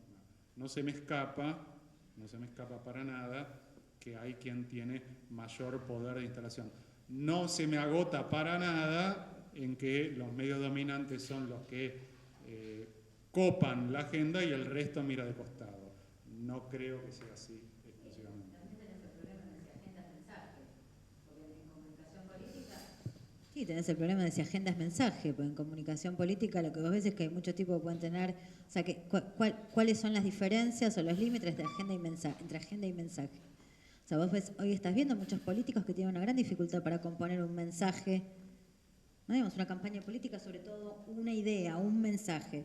Hoy hay figuras políticas que tienen problemas para elaborar ese mensaje, por más que, no sé, no sé si les podemos asignar el tema de agenda, pero, o sea, ¿cómo se trabaja eso? Yo creo, como dijo Fer en su primera intervención, que realmente es un momento de peligro. Me parece que eso es claro y es muy notorio que la situación es de peligro porque lo que aflora como tercera fuerza o tercer tercio o tercio es un espacio político que lo que propone es la disolución del pacto democrático, para decirlo de alguna manera rápida, ¿sí? Decir, bueno, no solo el pacto democrático, no sé, digo, de hablar desde la venta de órganos en el mercado, me parece que es una disolución total de cualquier criterio de comunidad o de vida compartida, ¿no? Una neoliberalización total del vínculo social, me parece que el peligro está ahí. Un poshumanismo también, totalmente de acuerdo, un poshumanismo antisartreano, ya que lo trajimos antes. Bien, ante eso, para mí el problema está en asumir, lo pienso esto desde la comunicación política, estrategias defensivas, porque esta fuerza crece en función del fracaso de lo que nosotros venimos a promover o a defender, que es la profundización de la democracia, ¿no? Digo, es verdad que uno cree en la magia, pero los magos siempre tuvimos y tendremos compromisos y éticas, no es que los magos no creen en nada, ¿no? Los magos también saben dónde no se tienen que meter. Entonces, para retomar un poco, lo que viene a expresar, entiendo yo, y quizás Sheila lo conoce más en detalle por su tarea de investigadora, es que lo que expresa Milei es la frustración de todo lo que se prometió y no se cumplió. No solo de parte del macrismo, sino también del kirchnerismo. No solo de parte del kirchnerismo, sino también del macrismo. Por algo, Milei crece a expensas de los dos espacios políticos. Entonces me parece que la posibilidad, hoy por hoy, de enfrentar... y además quiero decir una cosa más.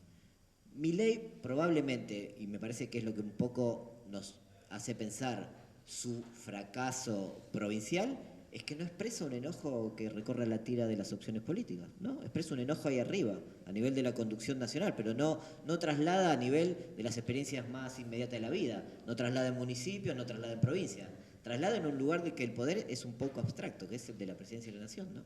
Entonces, es como un castigo a un nivel, por supuesto que todos entendemos que es muy peligroso, vuelvo a poner la palabra peligro a propósito arriba de la mesa, pero donde la experiencia de vida es inmediata, que por lo general es en el municipio o es en la provincia, no hay traslado, porque pareciera que no estamos dispuestos a poner en juego lo que todos creemos que inmediatamente va a tener una consecuencia sobre nosotros. Entonces me parece que mi ley expresa un castigo, ¿no? Entonces es un castigo, es un peligro, y la sensación que uno tiene es que la única forma de contrarrestar eso es volver a poner que la palabra política tenga un peso que hoy ya no tiene. Y ese peso, para recuperarlo, no está en la capacidad argumentativa, porque la capacidad argumentativa terminó cuando terminó la hegemonía del papel de los diarios, ¿sí? Hace mucho tiempo ya que no vivimos bajo una lógica argumentativa, sino que Digo, ahí están los textos de Caletti que habla del régimen de la ferialidad, para hablar de este momento que nos toca vivir, que es el régimen del pequeño texto, de las redes sociales, de la sala de chat, de lo encapsulado. Entonces, digo, para mí no está en la capacidad argumentativa, sino en el valor de verdad que pueda recuperar la palabra política. ¿Sí? En la posibilidad de que decir algo tenga sentido. Y si vos me preguntás a mí, bueno, yo creo que hoy la que conserva algo de eso es Cristina, porque mete a, no sé, 500.000 personas en la Plaza de Mayo y dice, tenemos que salir a militar, y la gente sale de ahí diciendo, vamos a hacer lo que Cristina diga. Bueno, yo nunca lo vi en la vida, que salga un montón de gente en una plaza y diga, vamos a hacer lo que Cristina diga. Y uno dice, ¡buah! ¿Qué pasa acá? Y bueno, la señora dijo, yo no voy, pero hay que militar. Y todo el mundo dijo, bueno, son bastantes. En principio, eso da que lo que se viene es una pelea y un peligro, porque también puede ser de otro lado bastante lo que digan la chorra, no sé qué, no sé cuánto. Son bastantes, no es que puede ser, son bastantes. Entonces uno puede entender que ese momento es de peligro y es de disolución. Coincido con Sheila de que, pero hace mucho que está atravesada la política por la lógica del espectáculo. Cristina, muchas veces, Cristina ha montado un gran espectáculo el otro día en la Plaza de Mayo, ¿no? Ha sido un gran espectáculo. Todos los que lo vieron, todos los que estuvieron ahí, vieron esas pantallas, vieron esas imágenes. Cristina dialoga muy bien, Evo también dialoga muy bien con el espectáculo, con un espectáculo desde Bolivia, ¿no? Un espectáculo que es local, ¿no? Lula también, Chávez era el rey del espectáculo, chicos, Chávez bailaba, cantaba, eran los reyes del espectáculo. Entonces, Fidel, todos a su forma, los líderes latinoamericanos dialogan y expresan parte del espectáculo. Lo que creo es que lo que ha perdido en Argentina peso y valor de verdad es la palabra política, y en la medida que no lo recupere, y que eso se recupera con acciones y no con palabras, va a estar muy complicada la situación. Yo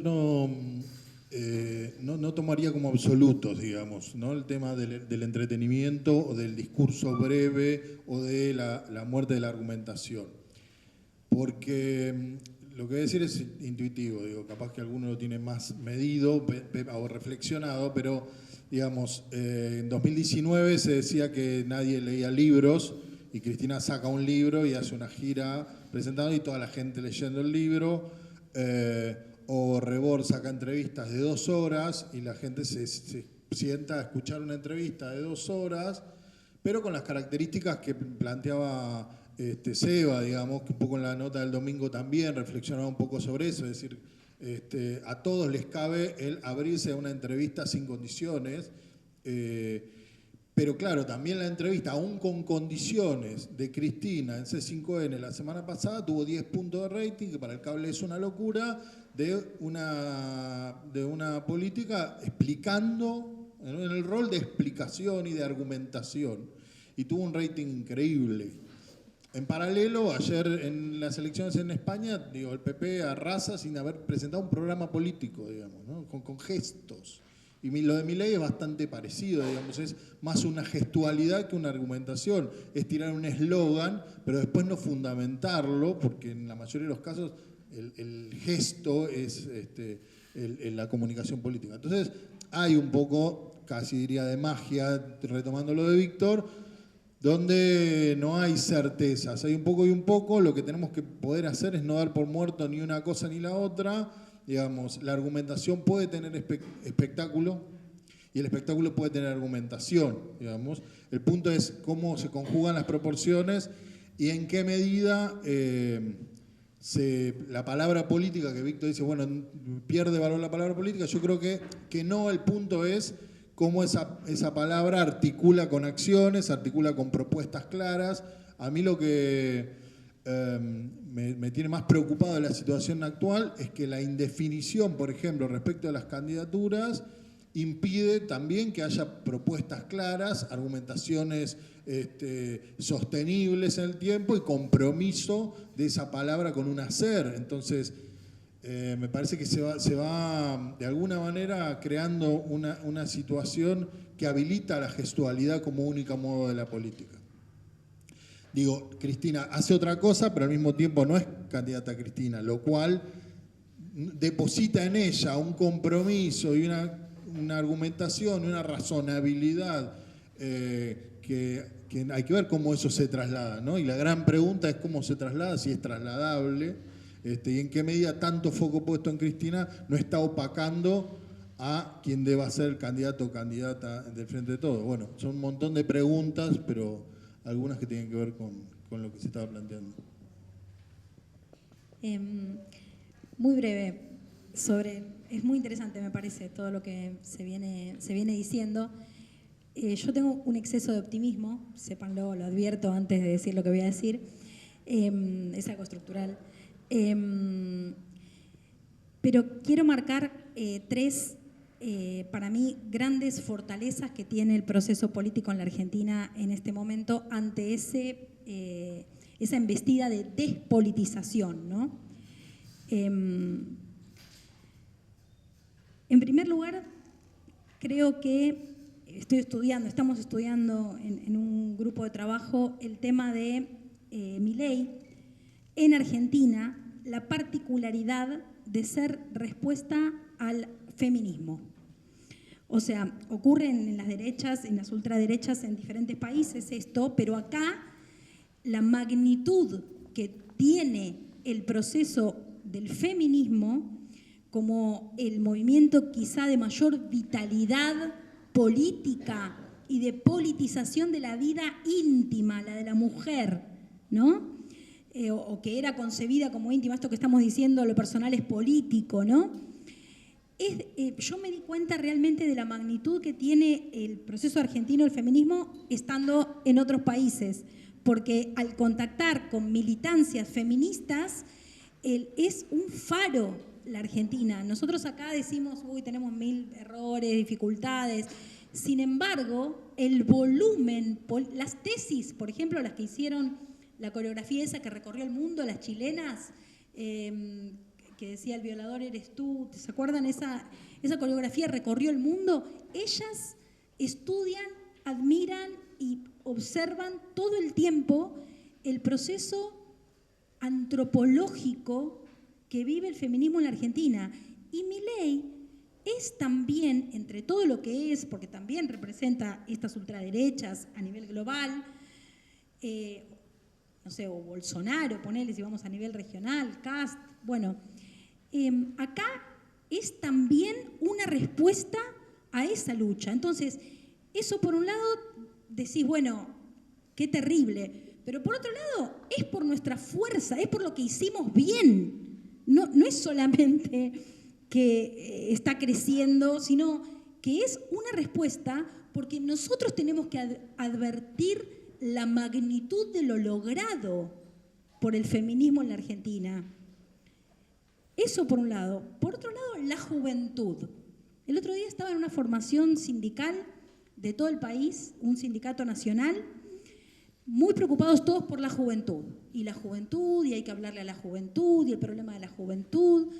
Eran 120 personas, de las cuales 12 tenían menos de 35 años. Los equipos de trabajo de comunicación de un sindicato nacional. O sea, muy preocupado por la juventud, pero la juventud no forma parte del proceso comunicacional del sindicato. Ahora bien, la plaza el jueves estaba repleta de jóvenes aprendiendo, escuchando con el rostro, con la mirada, con la actitud, con el amor, con el compromiso. O sea, no es que toda la juventud es, quizás es obvio lo que digo, pero es tanto la máquina que dice que la juventud está con Milei, que la juventud está con Milei. O sea, tenemos que darle lugar a la juventud porque justamente la transformación de las narrativas que requiere el momento histórico, para que no pase eso que dice él del consumismo o de la argumentación que se cae, tiene que ver con una participación de la juventud, con nuevas estéticas, con nuevas narrativas, con una fuerza que es inherente a la juventud.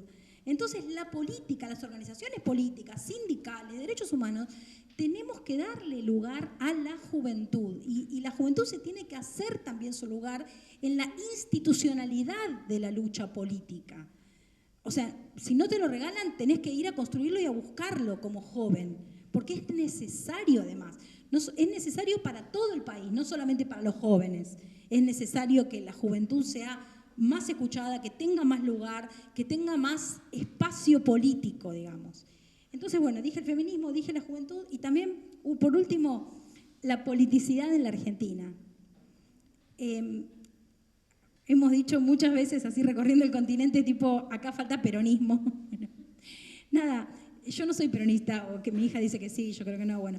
Pero, mi hija me dice eso, que soy y no lo sé, qué sé yo, que ya me voy a dar cuenta. O Capusotto que dice que el ser humano tiende a evolucionar hacia el peronismo, bueno. Pero la verdad es que el 17 de octubre de 1945, este pueblo cambió el rumbo de la historia. Y eso es una huella anémica, es una huella que nos construye como pueblo, como sujetos históricos.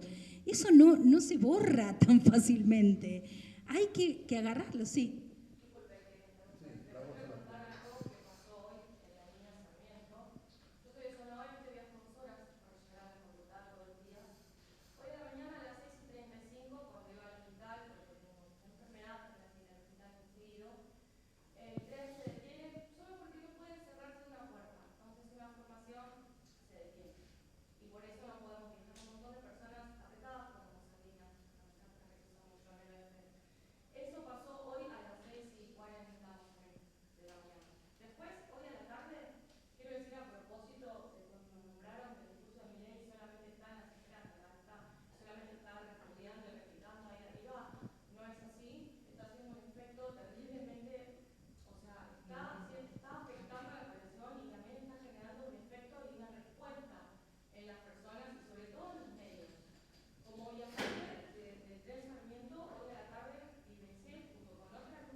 Sí, Una pregunta para sumar un poco a eso, mismo de sus misiones, también me interesa como de la investigación y lo que hablamos de la convergencia, que siento que con de todo lo que está pasando en el fenómeno Milei, hay como una conexión y desconexión con la realidad y lo que pasa en las redes sociales. Como que siento que quizás nos interpela a estudiar y preguntarnos realmente cuánta llegada real tiene lo que está pasando con Milei, porque si bien yo entiendo que hay un montón de cuestiones, lo que tiene que ver con la interacción, por ejemplo, con Milei en redes sociales, eso que es súper representativa, también hay una cuestión como más federal. Digo, yo siento, acá tipo, no lo investigué, ¿no? Pero creo que Milei tiene como quizás más peso esto, en redes sociales o en la vida diaria en Buenos Aires y en Capital, y no en el resto de las provincias. Y es como que Argentina siento que como que son un montón de provincias, no es solo Buenos Aires. Entonces, si nos estamos preguntando o si estamos también teniendo todo esto en cuenta a la hora de analizar el fenómeno y qué hacer también desde la comunicación, porque siento que tiene como mucha llegada y mucho espacio y mucho todo en lo que tiene que ver como con la comunicación en los diferentes medios, y también, bueno, poder relacionar eso con lo que después está pasando con la militancia, con, por ejemplo, esto de la marcha, con lo que está pasando en las provincias, con lo que pasa después en las elecciones provinciales, por ejemplo, como es hacer ese... Mira, yo voy a contestar, creo que algunas preguntas son más para los colegas, pero me parece que voy a rimar algo más o menos que, bueno, no sé. Preocupante, sí, lo que contaste del tren, sí, que las cosas se den de esa manera es muy preocupante. Me parece que Víctor hizo una referencia no a que Milei es una cuestión de allá arriba de la superestructura, sino me parece que él quiso decir que está, en cuanto a intención de voto, está el tipo captando para la categoría presidencial. Ahora, si el tipo dice, este es mi candidato del municipio, 7%. Me parece que es solamente eso, pero Gila seguramente, por eso dije que iba a completar cosas de otros planistas, seguramente te puede dar números de Milei en La Rioja y compañía, son altos en las provincias, hasta donde tengo entendido. Colegas del mundo de las encuestas dicen que va muy arriba, por lo cual no es solamente una cuestión del AMBA.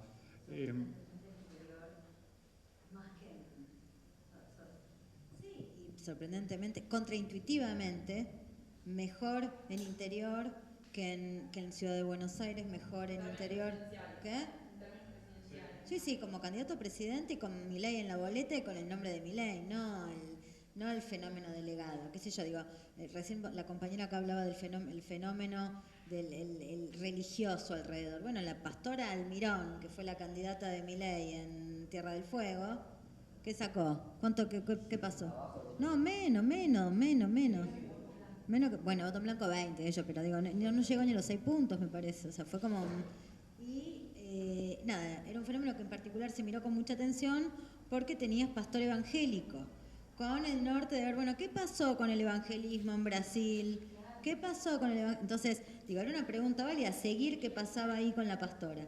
No pasó one. Pasó igual, porque perdón, 5 puntos, ¿saben lo que es levantar 5 puntos de una elección, viejo? O sea, digo, no bajemos, digo, porque estamos diciendo, qué mal que le fue, mirá La Rioja, sacó 16 puntos. Y no está en la boleta, 16 puntos. No, y habiendo una locura. Entonces, digo, también dimensionar cuánto cuesta conseguir un punto electoral. Sobre todo si es una fuerza nueva, ¿no? Digamos, entender o sea, entender el valor de eso. Que bueno, tiene 5 puntos. ¿5 puntos? Mira, la izquierda, un movimiento tradicional, no sé qué. 2 puntos. ¿No? Gracias, bien, gracias. 1,5 puntos. Ah, elección tras elección, sí.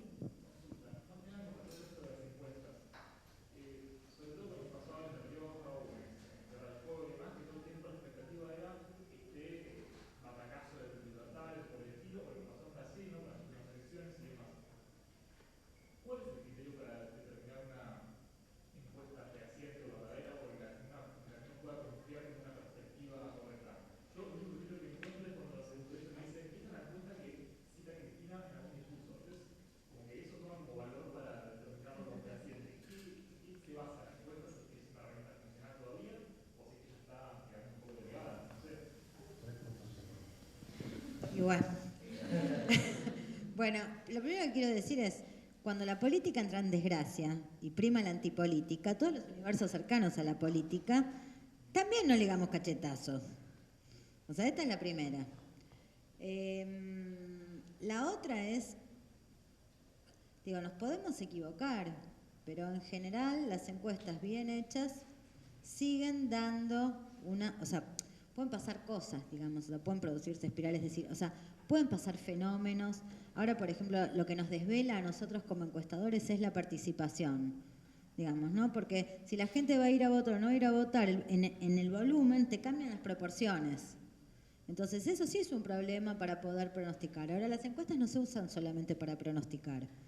Y tampoco tenés por qué tomarlas como, por ejemplo, estos son fenómenos también perceptivos. Yo tengo la impresión de que ahora está el riesgo de que hay 3/3, como si eso fuese una foto inamovible.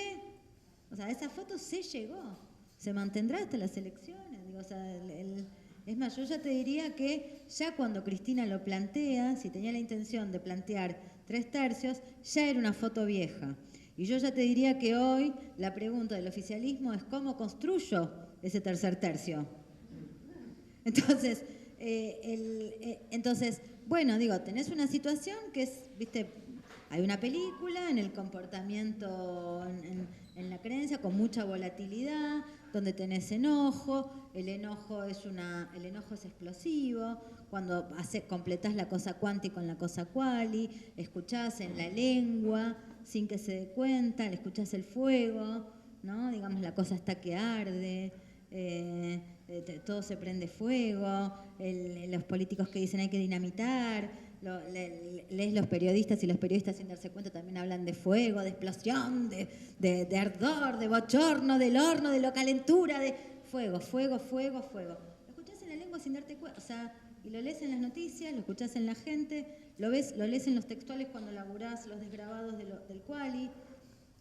Nadie te dice estudie el fuego, pero el fuego está en la lengua.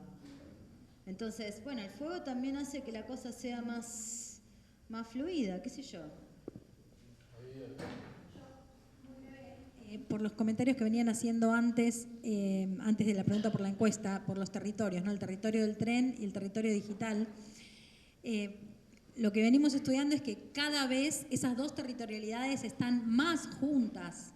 Ya no es posible comprender la semiosis sin entender la mixtura de las dos territorialidades. Lo vivimos todos con el teléfono. ¿Quién no tiene el teléfono en la mano en este momento?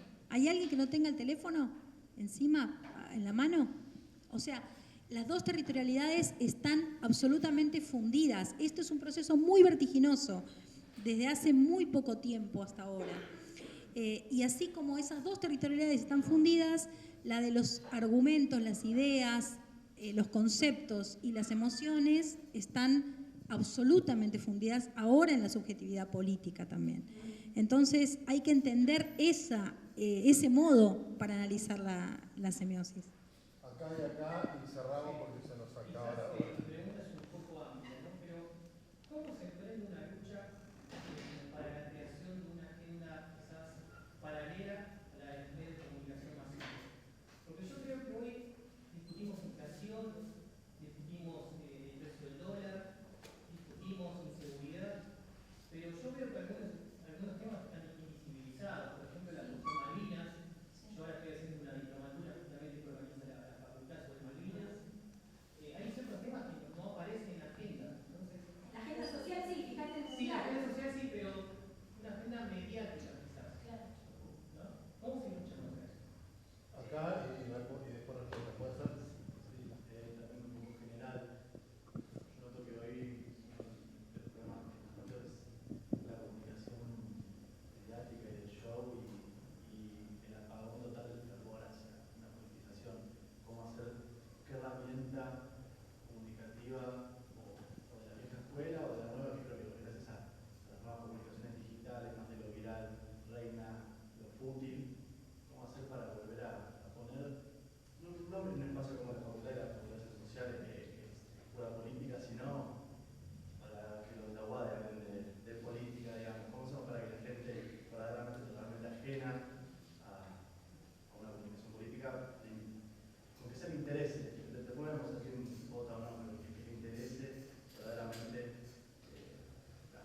ya podés dar clase en comunicación 2, hablar de agenda setting y del framing.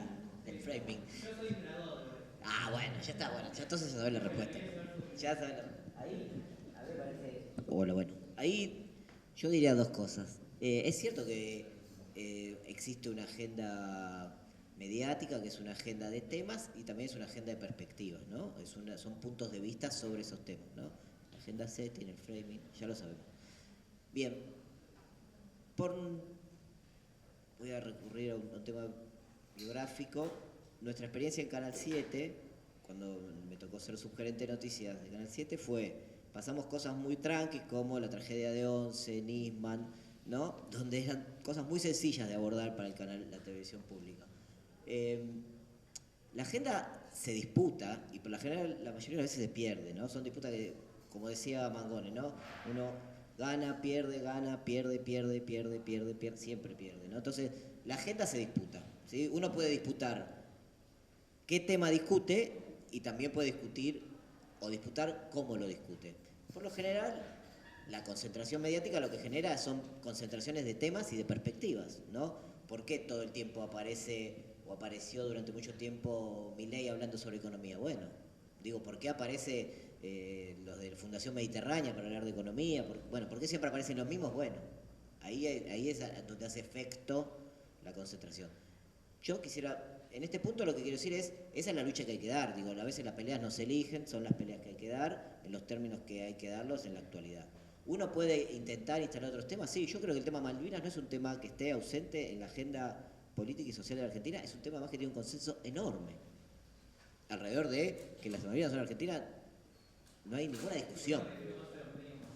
Los medios masivos de comunicación, por supuesto que no tratan el tema Malvinas, porque como dijo Cristina otro día, dicen siempre boludeces, pero porque también hay una agenda de intereses. Digo, no quiero que hablemos sobre las obviedades, pero lo que me interesa señalar en términos de la pregunta sobre el cómo, es una pregunta que tiene una respuesta que tiene que ver un poco con la militancia, en términos de, para encontrar respuesta a esa pregunta hay que militar.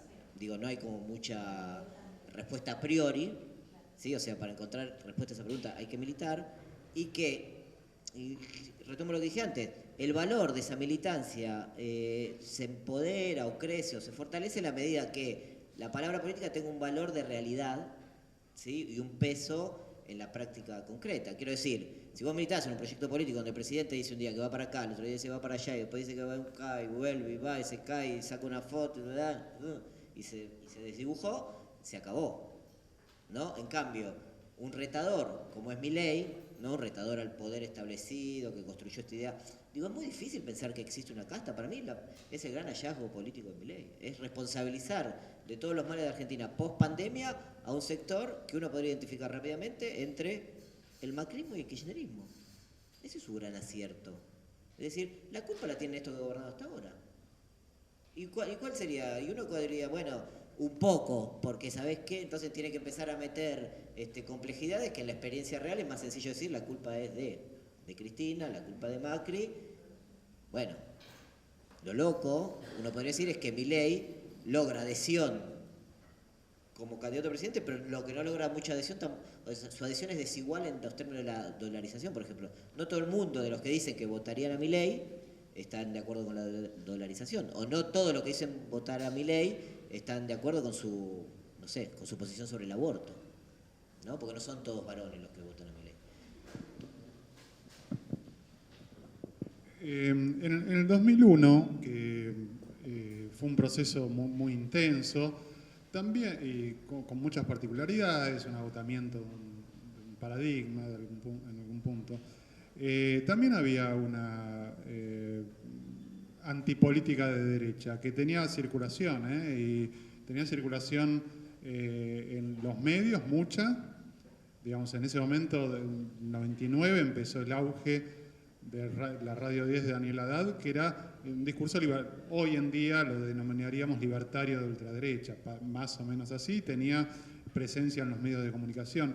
Y también hubo un intento de utilización de esa bronca antipolítica revestida de ultraderecha. Ahora, hubo un devenir, pasaron cosas, pasó Pueblo en la calle, pasaron Después hubo una lectura de eso, del primer kirchnerismo, y la cosa fue como fue. Ahora, a mí me parece que lo que dice Víctor, en cuanto a que hay un enojo con un fracaso y con otro fracaso, más allá de que se puede analizar la palabra fracaso aplicada a lo que muchos leen como un fracaso, bueno, la cosa es que también hay una derechización y una reacción conservadora, porque el enojo con un fracaso y otro fracaso no fue al PTS, ¿sí? Más allá de que Vilca en Jujuy sacó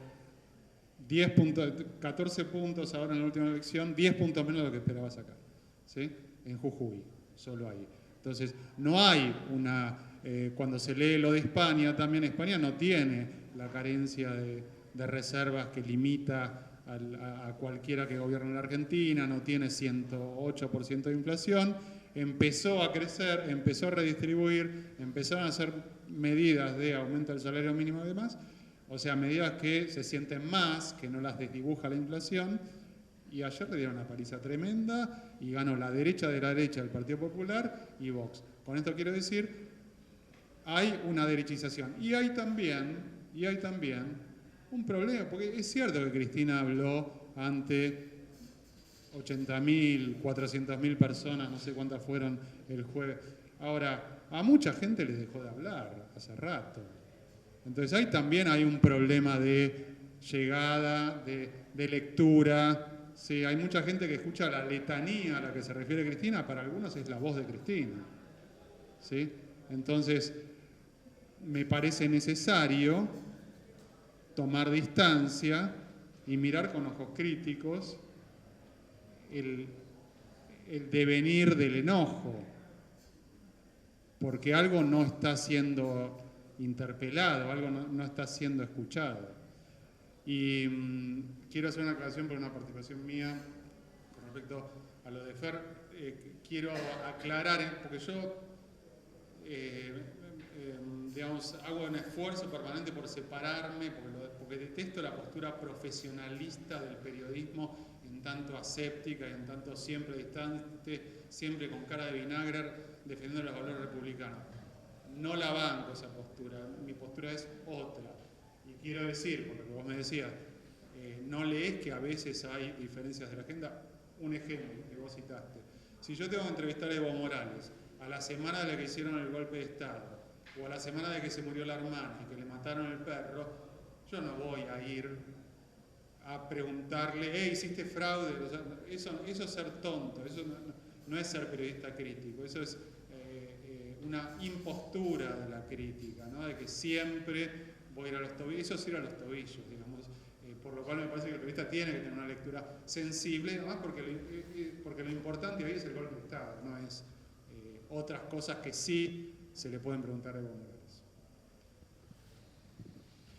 Bueno, gracias. Lamentablemente tenemos que darle un cierre a esta charla, pero sin dejar de subrayar que es el inicio de la semana de graduades, así que hay actividades, las pueden visitar en las redes de la carrera, en la web, en distintas materias, en distintas cátedras, todas con la vocación expresada al principio de plantear un diálogo entre aquellos que terminaron la carrera, que están insertos en la labor profesional y aquellos que se están formando. Así que agradecerle de nuevo al grupo que gesta la Semana de Graduados todos estos años, un montón de trabajo, y agradecerle y pedirles un aplauso para nuestros invitados del día de hoy.